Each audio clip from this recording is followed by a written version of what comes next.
Welcome to WhiskyCast, cask strength conversation featuring news and interviews from the world of whiskey. I'm Mark Gillespie, and welcome to a new year. This is episode number 914 for January 2nd, 2022. Coming up in a few minutes. Part of it's just artistically wanting to be creative and different, but also saying, let's try and be a bigger fish in the smaller pond of American rye than saying, hey, are we ever going to create something in the realm of extraordinary American bourbon that might be distinctively unique in its own right? And certainly it's possible, but we thought we'd be more excited contributing to that realm artistically and historically by focusing on rye. The New York Distilling Company marked its 10th anniversary in December with a special single-barrel release of its Ragtime Rye, selected by bartending legend Dale DeGroff. Co-founder Alan Katz joins me later on WhiskyCast In-Depth. I'll have my tasting notes for that Ragtime Rye in the What I'm Tasting This Week department. That's just ahead, along with your voice, January's Whiskey Club of the Month, and in Behind the Label. Bourbon is a yellow light at the stop sign where you slow down and take pause and sip it and don't just and try to understand the nuances and complexities in it and appreciate it. The news is next on this first Whiskey Cast of 2022. This holiday season, gift like you mean it with free custom labels from Dewar's. Simply choose your bottle, enter your message, and get a label shipped right to your door. Make Dewar's Scotch Whiskey personal by visiting Dewar's.com and start crafting the perfect holiday gift. And now, a message from Robin Redbreast. A thoughtful gift is hard work. What you need is a go-to multi-purpose gift for all occasions. A bottle of Redbreast can say, enjoy every minute, they grow up so fast. And equally nails, apologies for the back pain, I should have just hired a moving company. Proud sponsor of WhiskyCast, Redbreast. Pass it on. You may have guessed by now that I am not in the WhiskyCast studio. I'm actually a few blocks away from the studio and home at the Kings Road Brewing Company in Haddonfield, New Jersey. That's because there's some kitchen renovation work going on at home right now with a lot of banging and pounding. And since I'm still suffering some residual effects from the concussion from hell, banging and pounding are things that I don't do well with right now. So I'm down here with Bader the Wonder Puppy at the Kings Road Brew Pub, having a nice 1944 Pilsner. Let's get things started now with the news. It's brought to you by the Dalmore. The arrival of 2022 means the end of the European Union's import tariffs on bourbons and other U.S. whiskeys. While the 2-year suspension of the tariffs was announced at the end of October during a summit meeting in Europe, it officially took effect on New Year's Day. That 25% tariff was imposed by the European Union in June of 2018 to retaliate for the Trump administration's decision to slap tariffs on imports of steel and aluminum. And it decimated the export market for U.S. whiskeys in Europe. Distilled Spirits Council CEO Chris Swanger says January 1st could not have come any sooner for the spirits industry. We've been grappling with this for 3.5 years. So, of course, January 1st should be a time where we raise a glass and recognize that the tariffs on American whiskey by the EU have been suspended at least for the next 2 years. And we're going to work mightily hard with both the U.S. government and the EU to make sure that these tariffs are ultimately removed permanently. But with that, we had seen a 37% decline in American whiskey exports to the EU. So this is a time for celebration, and we're going to work really hard to try to support the industry to regain the market momentums back with the European consumers like we had before the tariffs were put in place in June 2018. From what I hear, there's a thirst that's developed over in Europe, and some distilleries have already started putting stuff on the water to get over there, right?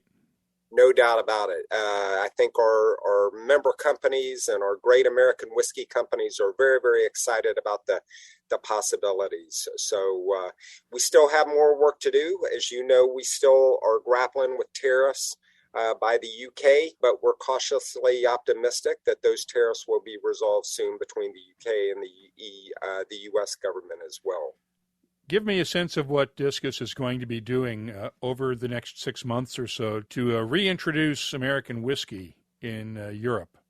Well, the Distilled Spirits Council has long worked with the USDA with a market access program, and we just received $1.2 million to help us promote American whiskey and all U.S. distilled spirits to Europe and other markets around the world. So we're going to be fully leveraging the market access program to make sure we can regain the footing that we had since June 2018. And how do you do that? What kind of events do you do? How do you promote that? Well, with the market access program and the funding that we receive from USDA, it allows us to host distillers to go over to Europe with trade shows and so forth, to showcase its great products to buyers and customers in Europe. And so that will be a platform that we're going to fully leverage. I hate to use this term because it's a steal, but we're going to work hard to build back better American whiskey and bourbon growth in Europe. And you mentioned the UK. Obviously, we still have that issue. What are you hearing out of Washington regarding this? Because I was under the impression this was going to be gone months ago when Liz Truss, who was then in charge of international trade and is now the foreign secretary, started the process for getting rid of these tariffs months ago, and we haven't seen a thing since. We had high hopes, certainly when the EU and the U.S. announced on October 31st, the 2-year suspension. We were anticipating that an announcement would soon follow between the U.S. and the U.K. as well. As a matter of fact, we had the UK ambassador, Caron Pierce, in Kentucky just about a month and a half ago. Both Secretary of Commerce Raimondo and the new UK trade representative have committed to meet in early January to continue their dialogue over the steel and aluminum case. And we're cautiously optimistic there's going to be a resolution. I think in large part our sense is it's just an issue of timing, challenges with the pandemic, Omicron, and, all the other issues both of our governments have been struggling with. But we are anticipating and have been working very, very hard to plead for both the UK government and the US that these need to get resolved as soon as possible. The date for that meeting between U.S. Commerce Secretary Gina Raimondo and UK International Trade Secretary Anne-Marie Trevelyan has not been officially announced yet. It is expected to take place as early as next week in Washington. We'll keep you posted. Meanwhile, U.S. craft distillers didn't wait very long to get back into the European market. While the large whiskey makers like Beam Suntory and Brown-Forman were able to absorb much of the cost of the European tariffs because they control their own distribution networks, small-scale whiskey makers that depend on third-party importers to get their whiskeys into Europe saw their export business largely disappear over the last 3.5 years. Here's one example. Catoctin Creek just put an entire container of 1,400 cases of whiskey on a ship bound for Europe over the holidays. It's timed to arrive after New Year's Day. Other than a few cases here and there, Catoctin Creek co-founder Scott Harris had been relying on the last big shipment he made in 2018 to meet European demand. I was contemplating, whether we're going to go back into Europe, whether I send some new stuff in. And certainly once the tariffs got removed, then it was like, okay, we're back in business. Our goal when we were doing all this was to basically weather the storm, tread water is what I used to say, and keep those relationships that we had with various distributors over there in place, even if it's at a small level, so that one day when the tariffs went away, we could resume business as normal. And so now we're bullish on the European market. COVID crisis aside, hopefully that'll continue to go away. And then, in the new year, 2022, we're ready. We'll have inventory in Europe, no tariffs, and ready to market again over there. What are you hearing from your distributors over there about demand? Demand has been good, although it is somewhat checked from time to time by these shutdowns. Europe has been more stringent, I think, with shutdowns due to, the virus. So, pubs will close for a time, and everybody will be ordered to stay home again. And we have family in Spain, so they're kind of locked down again.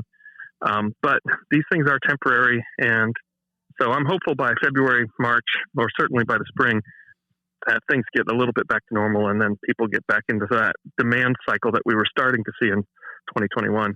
Full disclosure, Catoctin Creek is a sponsor of WhiskyCast.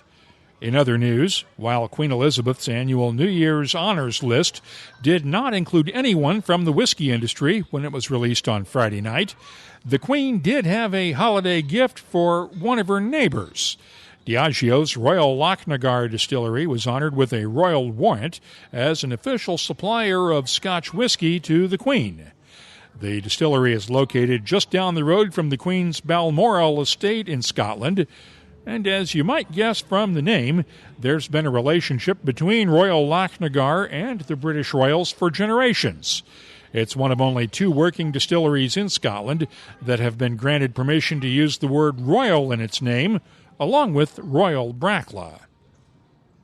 Penderyn's new distillery in Llandudno opened last May and has now won a major award from the Welsh tourism industry. It was named the top tourist attraction in North Wales in the 2021 Go North Wales Tourism Awards. It's the second distillery for the Welsh Whisky Company, and construction will start soon on the third Penderyn distillery, this one in Swansea.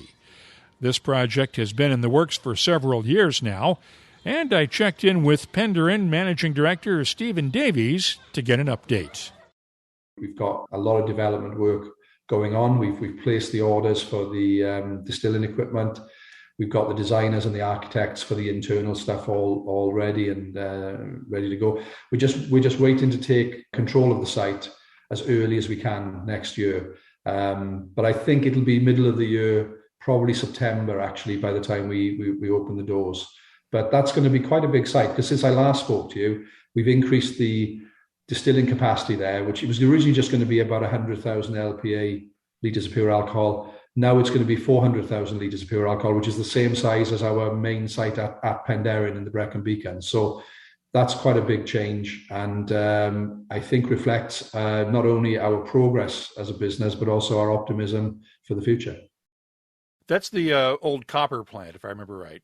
Or That's right. Yeah, it's called the old Morva Harvard Copper Works, and one of the nice, interesting connections for us is that David Faraday, who designed our whiskey still, as you know, his descendant was Michael Faraday, a Victorian scientist who pioneered a lot of scientific innovation, and he studied copper smelting on this site. So the very site that we're going to put our copper stills onto, designed by one of his descendants. We've got some history, and we've got some notes and letters and things from Michael Faraday from studying copper smelting on that site. Which the copper industry in Swansea 150 years ago was probably supplied half of the world's copper in those days, maybe more. So it was a pretty significant industrial site, and we'd like to celebrate that heritage as part of what we're doing in Swansea. Construction will also start in the next few weeks on the new Wolf Craig distillery in Stirling, Scotland. The team behind Wolf Craig includes longtime Scotch whisky industry veterans Ian McMillan, Alan Rutherford, Ian Lockhead, and Richard Patterson. There are plans to release the first Wolf Craig blended Scotch whisky in the coming months, while the distillery is under construction. And finally, another round of severe storms hit Kentucky this weekend. It's a reminder that there is still a need for help in western Kentucky following the devastating tornadoes last month. Donations to the Western Kentucky Tornado Relief Fund from the whiskey community are close to $5 million now. That's counting all of the cash donations from the state's whiskey makers, along with the $3.4 million raised in the recent Kentucky Bourbon Benefit Auction. But there are more ways to help. On January 13th, Chef David Burke is hosting Beef and Bourbon Dinners at 9 of his restaurants in the New York, New Jersey area and in Charlotte, North Carolina. It's a project that combines one of Kentucky's most famous products with one of the Commonwealth's newest. And as Chef David Burke told me on Friday, it'll be a challenge for his team. I think it's a good way to kick off the year. Certainly a great cause. Most of our chefs and managers will be rested from the holiday, and that'll be our first event of the new year to get ourselves going, and we're excited about it. Yeah, I think all or nothing. Do it all on the same night. Now, you don't have any restaurants in Kentucky, so what is the connection here besides a love for bourbon and the desire to help? We don't have a restaurant in Kentucky, no, but we have a partnership with a beef company, a farm out of Lexington. We're producing F1 Wagyu beef, bluegrass fed, and we've been playing with it for about a year now. Very small producer, and we're going to help promote that beef and partner with them because it's a superior product, and they're breeding Black Angus cattle with Japanese Wagyu and producing a product called F1 Wagyu Kentucky bluegrass beef. So we're excited about that. So we've become friendly with the guys down there. Finn Green is his name. He's the main guy there. And when Kentucky got hit, we were like, you know what? Let's reach out and see what we can do to help our partners down there. And I'm sure that they have family and employees and people that are affected, and surely they do. So, and you know what? We're in a better position than we were a year and a half ago at the beginning of the pandemic to be able to do stuff. Our restaurants in Jersey are going strong, and we can hopefully we'll raise some money. And where does Woodford Reserve fit into all this? Because that's the bourbon part, right? Yeah. Well, Woodford Reserve, obviously, years ago I became an ambassador to Woodford Reserve by doing several promotions with them, and obviously Premier Kentucky bourbon, and we're like, you know, let's reach out to them. My business manager, David Hines, reached out to Woodford and asked them if they'd be willing to participate, and absolutely. I'm sure they got lots of calls from around the country for people in the hospitality business that wanted to reach out and help, and they're certainly willing participants. So now we have a Kentucky-themed dinner that's not a mint julep dinner, but or a Kentucky Derby, but it's a Kentucky-themed dinner with beef and bourbon. We're going to throw in some of our Red Horse wines and some pastries and other delights, and it'll be a great night, you know. And, you know, sometimes these things happen in certain times, like, you know, Kentucky, they need a lot of help. It's a devastating storm, and because it's right before Christmas and all the other chaos that's going on in our lives, I don't want it to be forgotten. So we're gonna put it on the front burner for ourselves in early January and get this dinner going. We have a link to the website where you can get more details on the dinners in the show notes for this episode at whiskycast.com. That's also where you can catch up on the latest whiskey news all week long. The news is brought to you by the Dalmore. Hello, Richard Patterson here, Master Distiller, Master Blender for the Dalmore. You know, whenever the team and I are in the world sharing our exceptional single malt, we like to keep in touch with Mark Gillespie and the latest news from WhiskyCast.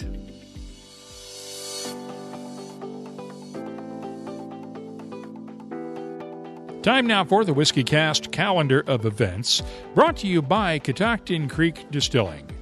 With the arrival of the new year, I'd like to show some optimism for 2022 and hope that later this year we'll be able to start getting back together again at whiskey shows. I figured it might be worth running through the dates for some of the major whiskey events that we have confirmed so far for 2022. Let's start off with Dramfest 2022. This one only takes place every other year in Christchurch, New Zealand. It is scheduled for February 26th and 27th. Whiskey and Barrel Night New York is on March 10th, followed by Whiskey Live in Dublin, Ireland, March 11th and 12th. The Whiskey Fair in Limburg, Germany, and the Nth Universal Whiskey Experience in Las Vegas are both scheduled for the weekend of April 23rd and 24th. The Spirit of Speyside Festival returns to its traditional slot at the end of April this year, April 27th through May 2nd. The Isla Festival of Malt and Music is set for May 27th through June 4th. Whiskey Live Sydney is July 15th and 16th in Australia, and the Kentucky Bourbon Festival is set for September 18th through the 22nd in Bardstown, Kentucky.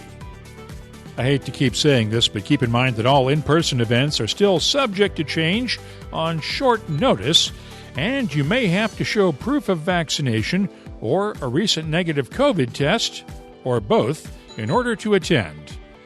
The calendar of events is brought to you by Catoctin Creek Distilling, makers of the Virginia Rye Whiskey. Catoctin Creek co-founder Scott Harris is leading his annual Art of the Cocktail class once again this winter. The fun happens each Friday night starting this week. You can get all the details at CatoctinCreekDistilling.com, and Catoctin Creek reminds you to always drink responsibly. And now, a message from Robin Redbreast. So, in Spain, they call Redbreast Petit Roco. It's me, but a touch more exotic. Kind of like a Redbreast PX edition. Finished in Pedro Jimenez casks, adding a velvety and decadent dimension. You know, I won't lie. A climate like this makes me wish I was a migratory bird. Proud sponsor of WhiskyCast. Redbreast. Pass it on. WhiskyCast In-Depth is brought to you by Oban and the Classic Malts lineup. Picture a distillery in your mind for a moment.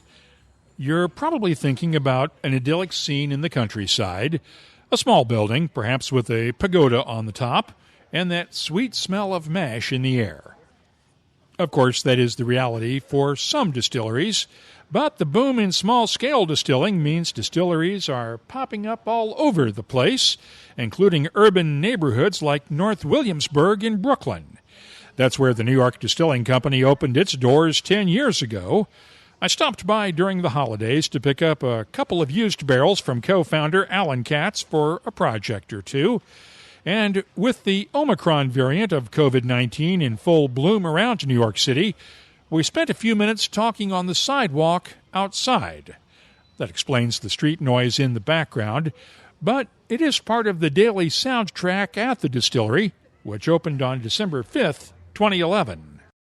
I remember it essentially like it was yesterday because we were hustling like crazy. We were hoping to be open months earlier. And by the time everything got approved, whether by the city and federal licensing, we just sort of said, all right, I think it was a Tuesday. We'll make it December 5th. It was nice that it coincided with the anniversary of the repeal of Prohibition, but we were chomping at the bit to get open. How much trouble did you go through to get permission from the city? Because the federal permits are probably no problem, but getting permission to put a distillery in the middle of Brooklyn, I'm guessing there were probably more than a few people who were not thrilled with this idea. Well, I'll be very honest, and things have changed in 10 years, but at the time, there were 3 distilleries in the process of opening in Brooklyn. And prior, there hadn't been a distillery in New York City in generations. And so no one knew exactly what they were looking at from a licensing standpoint or even a safety standpoint. So we were really under very specific regulations through the Department of Buildings. And we followed procedure to the letter. All of us did. But at the time, provided that we were in the right zoning, which we are, there wasn't a lot of pushback. Really, to be honest, there was enthusiasm. It was something new.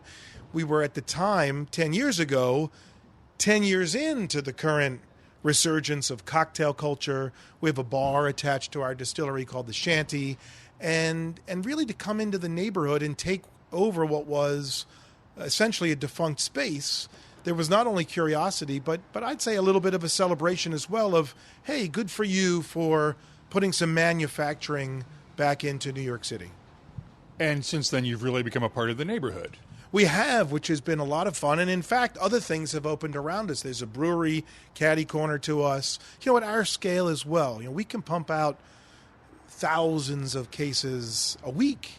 But to have this in a setting that once upon a time in Brooklyn, and we're in Williamsburg, if that gives any context, but once upon a time, this was a pretty industrial area. And as it's become the hip neighborhood that it is, even in the tenure that we've been here, apartment buildings have cropped up, condos have cropped up, but there is a fun neighborhood vibe to it that adds to the fabric of our borough. You guys really focused on rye early on. Why? A little bit of fun delegation to history, a little bit of passion about rediscovering one of America's great distilled spirits and certainly whiskey stories. For me personally, coming from Baltimore, Maryland, in my upbringing, there was something since I was a teenager that said, well, what is rye whiskey? What is American rye? And to be honest, I remember a specific trip with you, and we were in a car together visiting Heaven Hill, and I had a chance to talk to them, and this is in the 90s, and we were talking about Rittenhouse and how all of a sudden we would run out of Rittenhouse rye in New York City, not once a year, not twice a year, but 4 times a year, on people's simple and ethereal notion of let's rediscover the Manhattan cocktail with American rye whiskey. And we thought, concertedly about it, and part of it's just artistically wanting to be creative and different, but also saying, let's try and be a bigger fish in the smaller pond of American rye than saying, hey, are we ever going to create something in the realm of extraordinary American bourbon that might be distinctively unique in its own right? And certainly it's possible, but we thought we'd be more excited contributing to that realm artistically and historically by focusing on rye. Not to say the least that New York State, particularly the Hudson Valley and where we grow our rye, which is in the Finger Lakes, which is 6 hours north of New York City, is great soil and geography for growing rye. And you guys were part of the original Empire Rye group that really sort of has helped not just make rye big here in New York City, but throughout the state as well, and really started a movement. It has. The context for us for this DOC, this nascent classification of rye whiskey, is really with an eye toward the future. We only focus on rye. It's a little bit perverse almost in a fun way, where most of our friends and colleagues, might dabble in rye or even have some focus, but really make a range of whiskeys. And we said, with a collection of these friends and great distillers in New York State, wouldn't it be fun to not only have a marketing tool to celebrate rye from New York, but really engage about its history, the agricultural aspect of it, the unique nature of growing in the disparate climates of New York State. And so we're excited, I would say, about the next 10 years and to see what we're able to do from a storytelling and sharing standpoint on what rye whiskey, in other words, Empire Rye is, in comparison to ryes, not just domestically, but from other parts of the world as well. On that, thinking about the next 10 years, how much space do you have here, and do you have room to expand, or what does that next 10 years hold for you? Well, here's the truth, Mark, and you're the first person I've told publicly. The shelf life of our current location is coming to an end. We have already outgrown it. And not only that, and to refer back to what it was like to open a distillery in Brooklyn, in New York City 10 years ago, the truth is, and with every bit of awareness and responsibility, the Fire Department of New York has just recently codified new rules and regulations with an even better eye toward safety. And this is something we think is going to apply to urban distilling all over the United States, maybe even internationally in time. And the time has come for us to expand in a good way.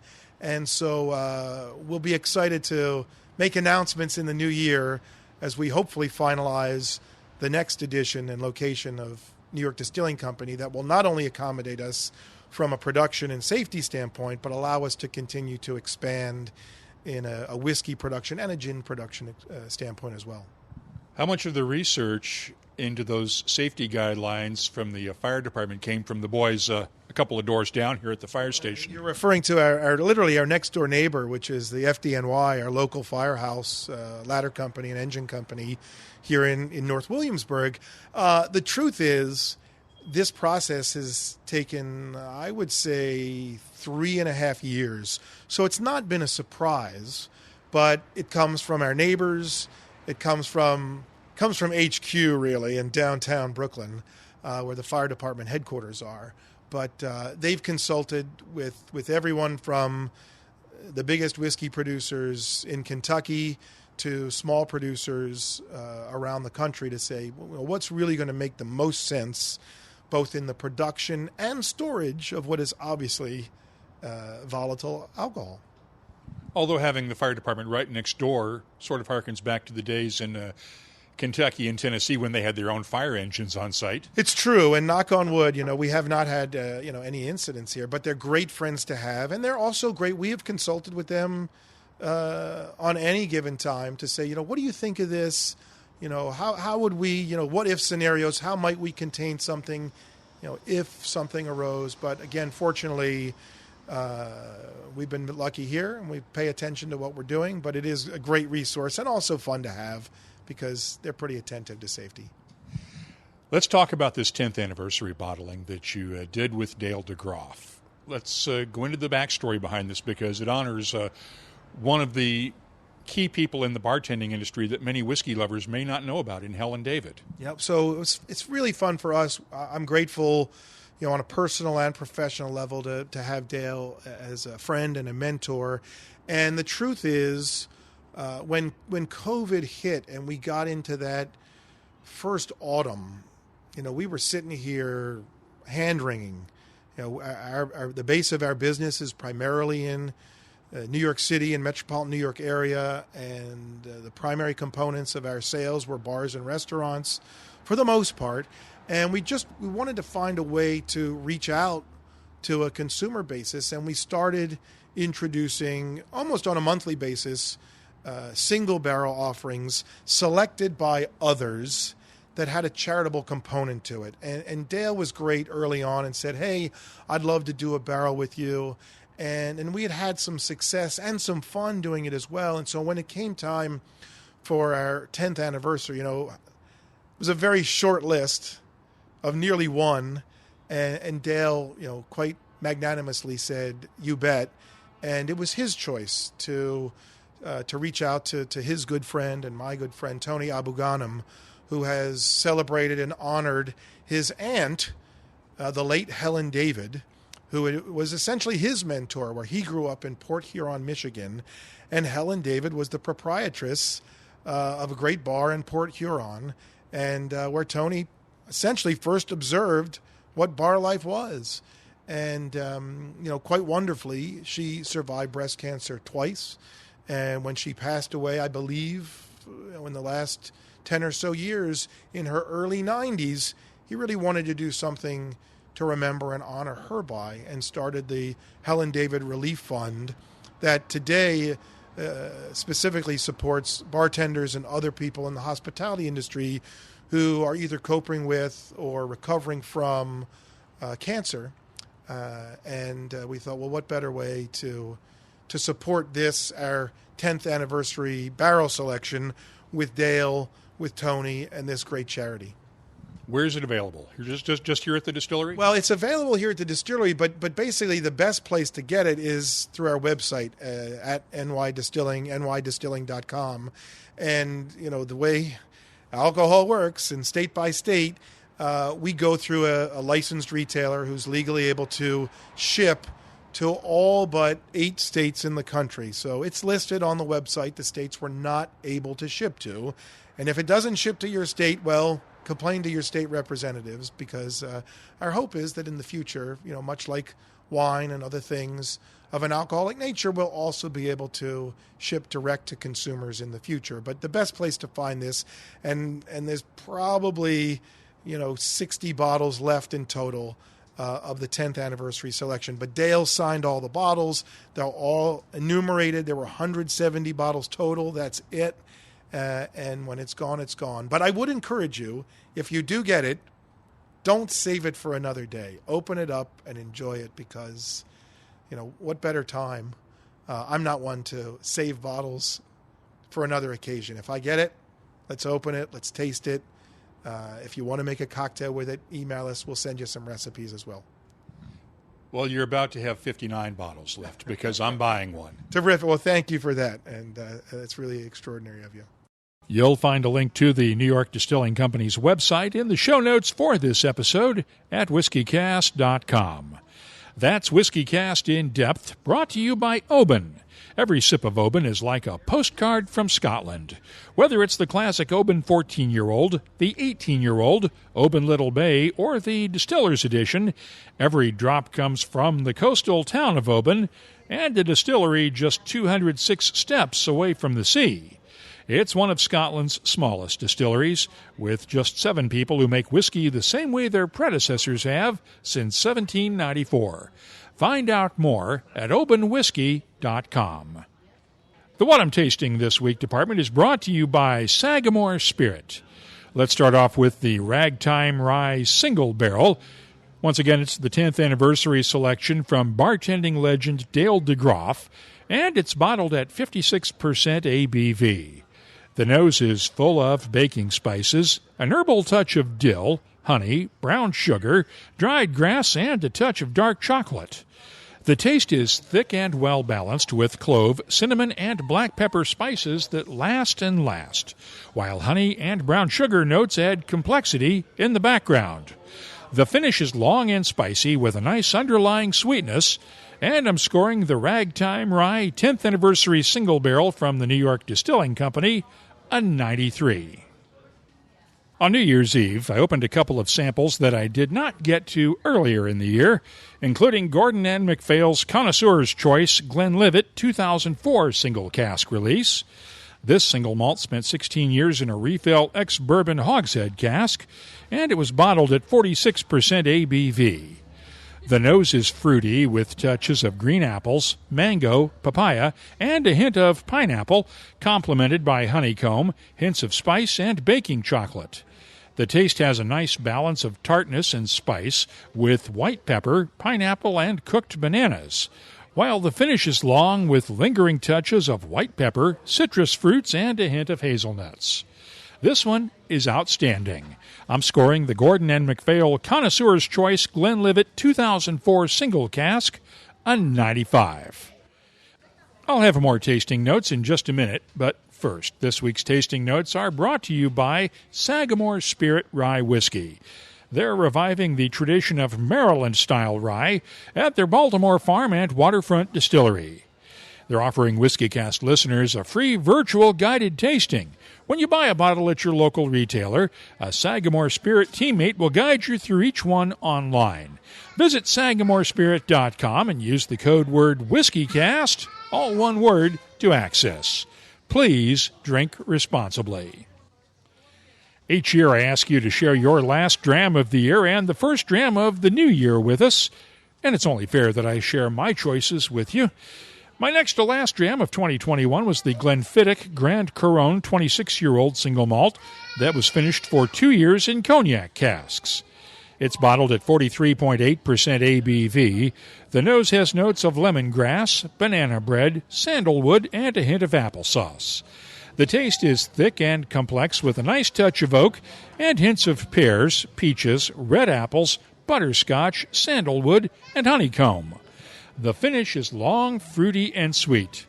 I'm scoring the Glenfiddich Grand Caron 26-year-old single malt a 94, and I'll tell you about that last dram in a few minutes.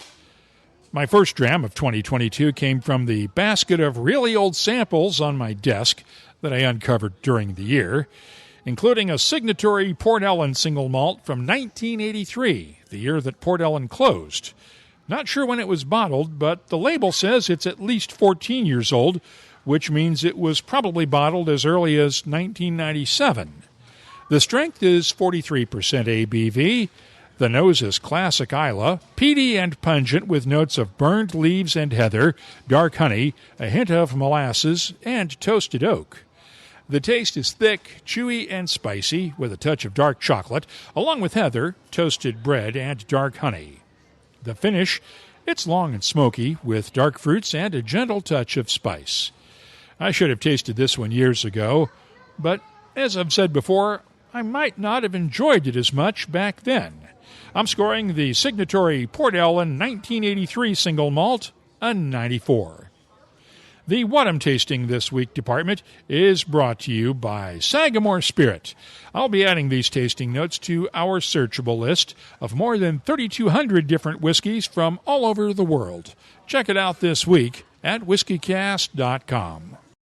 This holiday season, make it personal with Dewar's custom labels. But first, you'll need to choose your favorite bottle to gift. Dewar's 12-year-old has a balanced sweetness with notes of dried fruits, citrus, and vanilla, making it ideal for everyday indulgences. And then there's our 15-year-old, which was specially crafted to highlight the mellow, fruity, and floral character of Dewar's. Hints of oak-forward malts and rich vanilla, perfectly balanced with notes of honey, toffee, and floral. The perfect scotch for sharing during those memorable moments with friends and family. Now that the hard part is over, it's time to enter your message. Make it funny, make it sappy, make it personal, or keep it simple. Either way, you have 44 characters to say it. If you need a hand on a message, we have a few ideas to get you started. So head on over to Dewar's.com to start wrapping the perfect double-aged gift. Each month, we pick a whiskey club somewhere in the world as our Whiskey Club of the Month. To start off 2022, we're honoring the Malt Nuts of Los Angeles, California. If you heard last week's podcast, Mike Campbell of the Malt Nuts emailed us with a question, and we're going to send Mike and his friends 24 WhiskyCast Glencairn glasses to use at their club's tastings. Now, if you're in a whiskey club and would like to nominate your club, it's easy. Just use the contact form at whiskycast.com and tell us a bit about your club.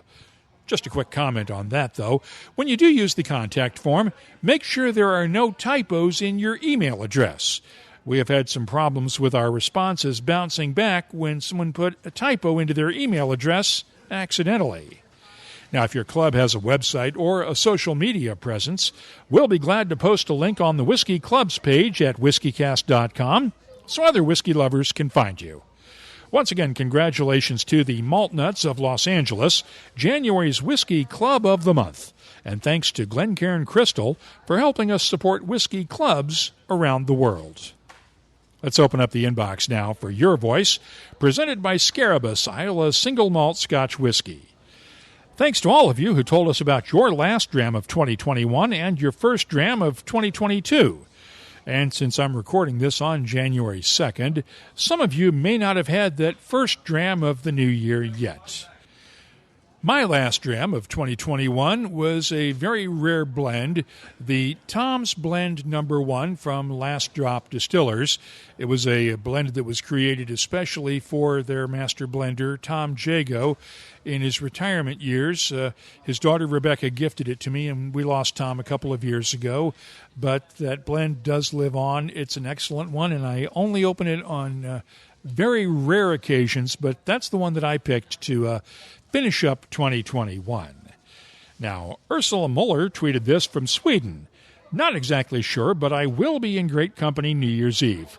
Might send around an open bottle of my own Port Charlotte cask, 11 years old, as the last malt of 2021, and open a bottle of the Bruichladdich Biodynamic Project to greet 2022 with the gang.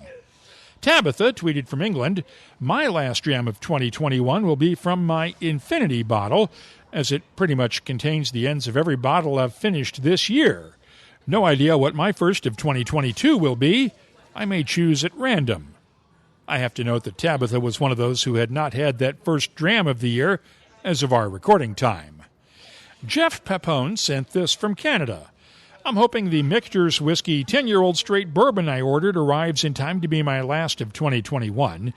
But if not, I'll likely go with the Whistle Pig Rye 12-year-old Old World Rye, and then the Michter's 10 will be one of the first of 2022. From Zach Spears in Baltimore, I've got the Lagavulin Nick Offerman 11-year-old to end 2021, and some Stoll and Wolf 2020 Rosen Rye to bring in 2022. We heard about that Rosen Rye about 3 or 4 weeks ago on the show. And Carl Schmidt sent this note from West Virginia. Okay, WhiskyCast. My last dram of 2021 and first dram of 2022 was the same from Limestone Branch Distillery, good old Yellowstone Blue Label Vintage 2020. Perhaps because I'm late to the party now, binge-watching the first 3 seasons of Yellowstone with my best friend, Carrie. Okay, I get the binge-watching thing, Carl. Thanks for the note, and thanks again to everyone who told us about their New Year's whiskeys. If you have a suggestion, a question, or anything else you'd like to share with whiskey lovers around the world, you can always find us on Instagram, Facebook, and Twitter at WhiskyCast. The email address is comments@whiskycast.com. Your Voice is presented by Scarabus, Isla's single malt Scotch whiskey. I'm Jennifer Tate from Hunter Lane and Company, and we'd like to wish you and your family a happy festive season. Our Scarabus Isla single malt Scotch whisky makes the perfect holiday gift for toasting by the fireplace. Seek it out at Total Wine and More stores in the US and fine whisky shops worldwide. Scarabus, only those who seek shall find. Let's close out the show now with Behind the Label, our look at the history, science, and people who make whiskey unique. It's brought to you by Writer's Tears. Earlier in the show, we heard from famed chef David Burke about his upcoming series of Beef and Bourbon Dinners at 9 of his restaurants on January 13th. The goal is to raise $30,000 for the Western Kentucky Tornado Relief Fund. Chefs in North America and elsewhere have had a fascination with bourbon for many, many years. You might recall that it was the late Anthony Bourdain and his colleagues in New York City who helped create the whole craziness over Pappy Van Winkle whiskeys more than a decade ago. So I asked David Burke to explain why chefs are so attracted to bourbon. I don't know. I think because it's complex and it's appreciated. It's like when a chef makes a consommé, which is very hard to make, even though it's not made like it used to be. There's a craftsmanship behind it that I think is appreciated, as opposed to a beer, which is still craftsmanship, and wine, which is mainstream, and there's so many of them now. And I think that it's still, when a chef sits down after work and has a glass of bourbon, I think it's almost like having a cigar. It's a good job boy attitude or good job girl attitude, where you sit back and sip a bourbon as opposed to chugging a beer or swallowing down a glass of wine after your shift or during your eating process. I think bourbon is a yellow light at the stop sign where you slow down and take pause and sip it and don't just, and try to understand the nuances and complexities in it and appreciate it.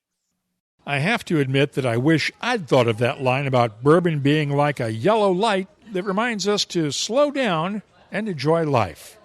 It's sort of a recipe for success in life, pun intended. If you have something you'd like to see us look at on an upcoming episode, just use the contact form at whiskycast.com to get in touch with us. Behind the Label is brought to you by Writer's Tears.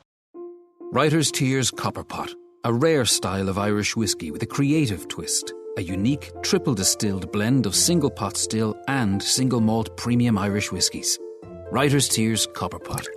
Do you dare to be creative? That's all for this edition of WhiskyCast. Once again, we're on location at the Kings Road Brewing Company in the Backyard Tasting Room in Haddonfield, New Jersey, with families around, dogs, and all sorts of fun, along with some pretty good 1944 Pilsner beer. You'll find links for the stories in this episode in our show notes at whiskycast.com. That's also where you'll find the latest whiskey news, my tasting notes, the calendar of events, the whiskey photo of the week, and, of course, a complete archive of all of our past episodes that goes all the way back to 2005. Get in touch with us on Twitter, Instagram, and Facebook at WhiskyCast. The email address, comments@whiskycast.com. And now, a message from Robin Redbreast. Not to throw shade on other holiday gifts, but gift cards Really? First, you can't pour, sip and share them. And second, they're so small that you can easily forget about them. Wait, do people say that about me? Proud sponsor of WhiskyCast. Redbreast. Pass it on. This holiday season, Dewar's has you covered for the perfect gift with free custom labels. Pick your bottle, add your personal message, and get a free custom label shipped right to your door. This year, it's that easy. Visit us at Dewar's.com, and here's to very happy holidays from us at Dewar's. WhiskyCast is a production of Cask Strength Media, copyright 2022, and comes to you from the charming, yet regrettably dry town, except for the brew pub, of Haddonfield, New Jersey. I'm Mark Gillespie, reminding you that when you drink, please drink responsibly. Thanks for listening, and please stay safe.